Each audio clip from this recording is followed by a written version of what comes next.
Deal with confrontation. Nobody wants to have to face a confrontation, and usually even the direst of conflicts and disagreements could be resolved through diplomacy. However, there may be times when a conflict escalates to a messy confrontation. Let's hope this never happens, but just in case it does, here are some quick tips on how to deal with a confrontation. Take control of yourself. Okay, so the other person's screaming and out of control. Have the upper hand by maintaining your cool. Bite back your tongue and don't even try to scream back.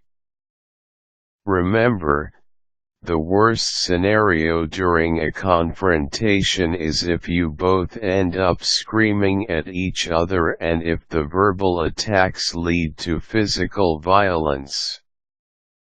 Of course, keeping your calm might prove to be difficult, considering that you're in an unnerving situation, but try taking slow, deep breaths.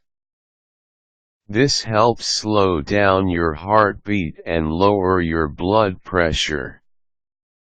Once the other person grasps that he doesn't seem to be getting to you through his emotional outbursts, he'd start feeling silly and calm down. Don't worry about the other people are thinking. You may be in a public place, with people who know you. It's actually better this way because you'd have plenty of witnesses in case the other person becomes physically abusive. All focus will be on the other person, and he'd certainly be the one who'd look stupid, not you. Don't give the other person more ammunition. If you respond to anything that they are saying, then you'll just effectively be extending their tirade. Case in point, if they would start screaming, "You're a scumbag," and you respond, "Hey, calm down," that will just launch a whole round of other expletives. "You're a moron," "Why will I calm down," etc., etc. That's why it's really better to just let the person blow off his steam. If the other person seems to require some sort of response from you, however, be careful to keep your responses neutral.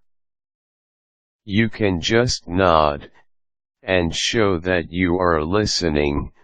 Then once the other person pauses for air, you could say something like, "Okay, I can see that you're really mad about this. Why don't we set up an appointment later so we can resolve this issue?" Really try to hear out that other person. Try to make the confrontation constructive by listening to what the other person seems to be saying. Is he angry because of some decisions you've made in the office? Maybe you weren't aware that your decisions had harsh impacts, and this confrontation may be a wake-up call to you. Just remember, when the other person is highly emotional, it isn't the time to reason out with him.